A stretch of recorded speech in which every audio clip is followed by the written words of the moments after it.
Երևի առաջի եւ ամենից կարևոր հարցը թե ինչ պետք է անի երկրի առաջնորդը, եթե ինքը շարժվում է երկրի եւ ժողովրդի շահերից։ Մի քանի sense ֆունդամենտալ կետ, բազային կետ։ Առաջինը պիտի ամրապնդի եւ ամենից կարևորը երկրի պետականություն։ Չէ՞ սա է։ Սա նույնն է, որ մի ընկերության տնօրեն պետք է մտածի այդ ընկերության մասին եւ այլ։ Հիմա ինչ է նշանակում ամրացնել պետականություն։ Առաջի հերթին անվտանգություն, իսկ անվտանգությունը դա բանակն է եւ ռազմաքաղաքական դաշնակիցներ, պայմանագրեր, երկրորդը դա ազգային ինքնության ամրապնդում, ազգային ինքնությունը դա պետականության հենասյուներից մեկն է։ Կան բազմաթիվ երկրներ, որտեղ բավական պրոբլեմային է հաստատել ազգային ինքնություն կապված տարբեր էթնոսների հետ եւ այլ, Հայաստանը այդ պրոբլեմը չունի իսկապես։ Հայաստանում հնարավոր է ունենալ, ամրացնել այնպիսի ինքնություն, որը ուղղակի հնարավոր չի որևէ կերպ ջարդել։ Երրորդը դա տնտեսությունն է եւ տնտեսությունը պետք է լինի ներառական եւ դրա հիմքում պետք է լինի բարենպաստ ներդրումային միջավայր։ Նայեք նույնիսկ Միացյալ Նահանգների պես երկրի նախագահ, օրինակ Տրամպը, բոլոր հանդիպումների ժամանակ խոսում է Միացյալ Նահանգներում ներդրումների մասին։ Եվրոպացիներին ճնշելով ստիպեց, որ հսկայական գումարների խոստում տան, մոտ 600-700 միլիարդ դոլարի չափ։ Նույնիսկ Սաուդյան Արաբիայի Թակաշարանի հետ խոսալուց մոտ 1 տրիլիոն դոլարի ներդրումային խոստում ստացավ։ Միացյալ Նահանգները պատկերացրեք ինչ պետք է անի Հայաստանը այդպիսի միջավայր ձևավորելու համար։ Հաջորդ կարևոր բաղադրիչը դա ներքին կայունությունն է։ Իսկ ներքին կայունությունը ուղղակի հնարավորություն է տալիս կոնսոլիդացնել հանրության, այսպես էներգիան, հանրության հնարավորությունները, ներուժը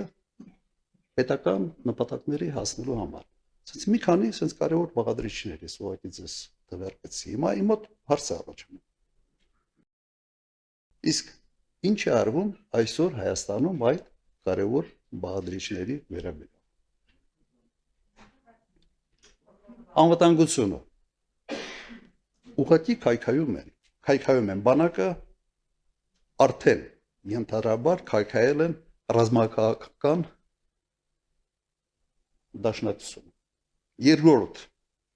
ինչ արվում ազգային ինքնության հետ դուք տեսնում եք։ Հարձակվել են այդ ինքնության 3 ամենից կարևոր բաղադրիչների վրա։ Եկեղեցի, պատմություն եւ սիմվոլներ։ Պատմությունը իրական Հայաստան, պատմական Հայաստան, այդ անիմաստ անհասկանալի հակադրությունը եւ մյուս կոմպոնենտները չմանրանան։ Տնտեսական զարգացումը։ Երևի Հայաստանը առաջի երկիրն է, երբ տնտեսությունը զարգանում է, բայց աղքատությունը չի իջնում։ Ուրեմն ներառական չի։ Ներդրումային միջավայրը ուղղակի քայքայվել է։ Ինչ արվում Բաշխի ցանցերի հետ, ինչ է արվել Քաջարանի հետ, պետական ռեկետը համատարած է։ Հատկապես խոշոր մեծ բիզնեսների նկատմամբ։ Սա այն իրավիճակն է, որը ունենք եւ հաջորդ կարևորագույն բաղադրիչը դա ներքին կայունությունն է։ Վստահությունն է ժողովրդի կառավարության եւ ընդհանրապես ժողովրդի միջեւ։ Վստահության մակարդակի բարձրացումը։ Ինչ է արվում Հայաստանում։ Քայքայվում է հակադրելով բոլորի։ Նույնիսկ եկեղեցում ենթադրյալ կուսակրոնությունը հաղթած, այսպես ասենք, սրբազաններին հակադրում են նույն ձևով ենթադրյալ կուսակրոնությունը հաղթած սրբազաններին։ Նույնիսկ այդ միկրո, այսպես հակադրության մեջ է մտել այսօր գործող վարչապետ։ Խայտարակություն։ Բայց հարցը հետևյալն է. ինչի համար է այս ամենը արվում։ Ինչն է մոտիվացիան։ Արվում է ճիշտ հակառակը նրան, ինչը հմուտ պետության առաջնորդը պետք է անի։ Այս ուղղակի թվարկեցի մի քանի հատ կարևոր բան, թե ինչի վրա պետք է էներգիան ուղղված լինի, եւ նաեւ ցույց են տալիս, թե ինչ արվում։ Նա մտածել եմ իհարկե այս հարցի շուրջ եւ միայն 3 տարբերակ է հայտ տալիս։ Առաջինը, եթե երկրի առաջնորդը գործակալ է, երկրորդ տարբերակը, եթե երկրի առաջնորդը տգետ է եւ մեծամիտ, եւ երրորդ առաջարկը անում է մտածված եւ միտումնավոր։ Որոնք պետք է փնտրենք շարժ ժառիթներ, թե ինչի համար է սա արվում։ Այս փորձում եմ sense parts սխեմայով, parts կոնստրուկցիա կառուցելով մենք փորձենք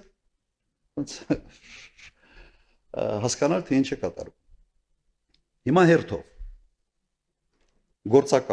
գործակալ լինելը ամբողջությամբ բացատրում է, թե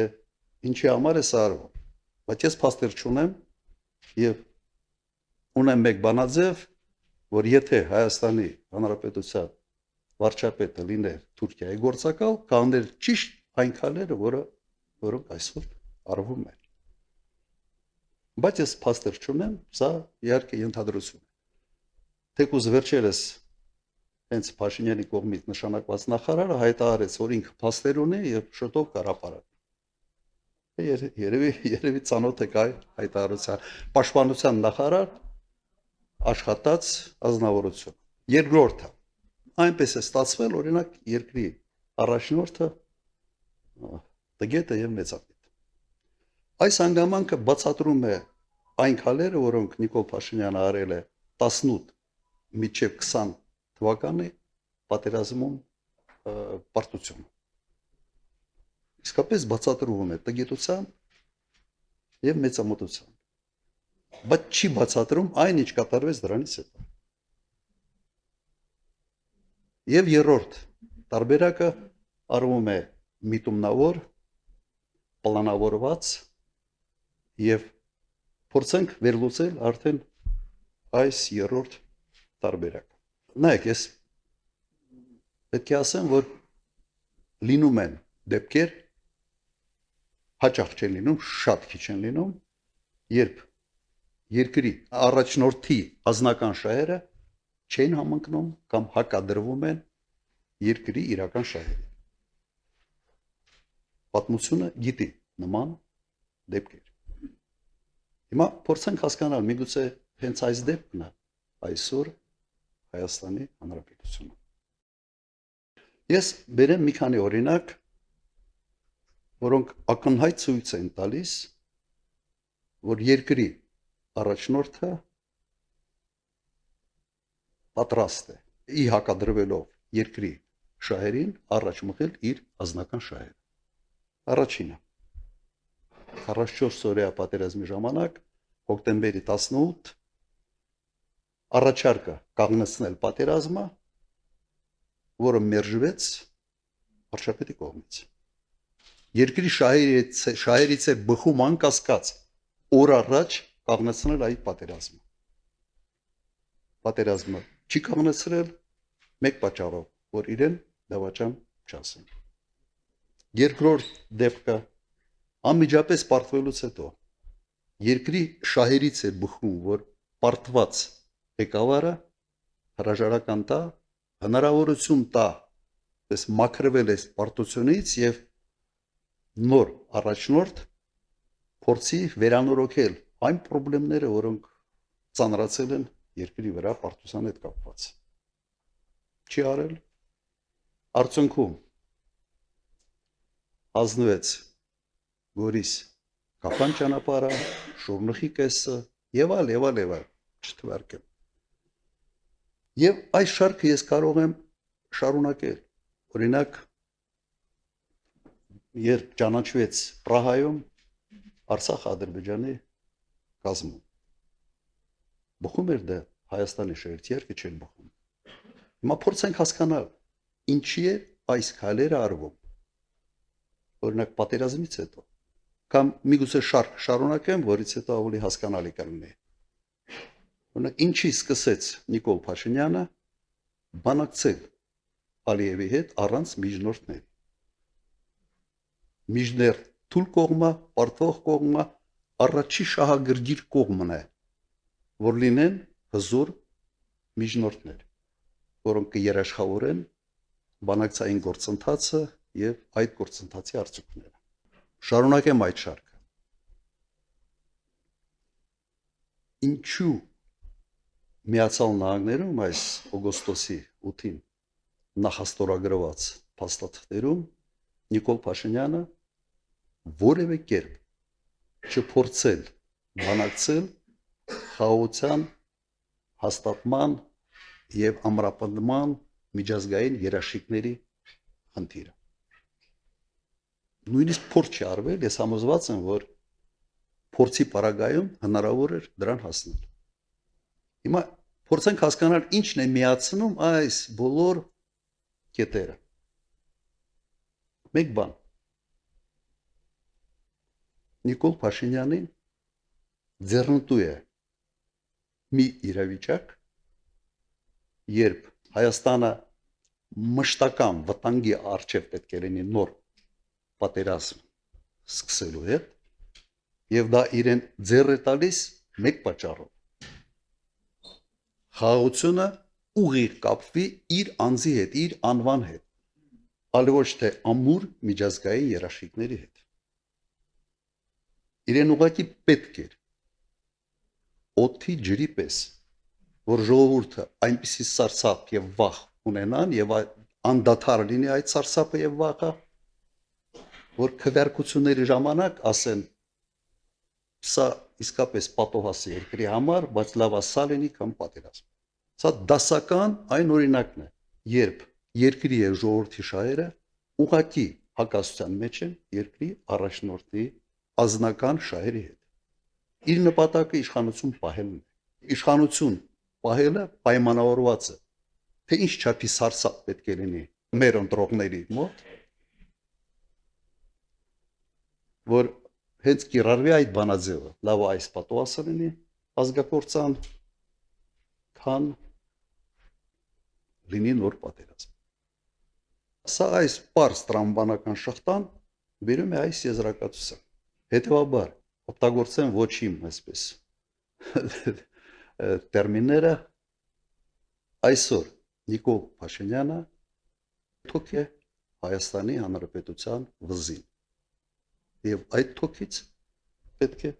ազատվել։ Սա կրկնեմ, փորձեցի շատ բարձ sense տրամաբանական շղթան կառուցել, թե ինչ վիճակում ենք մենք հայտնվել։ Ունիկալ վիճակ է։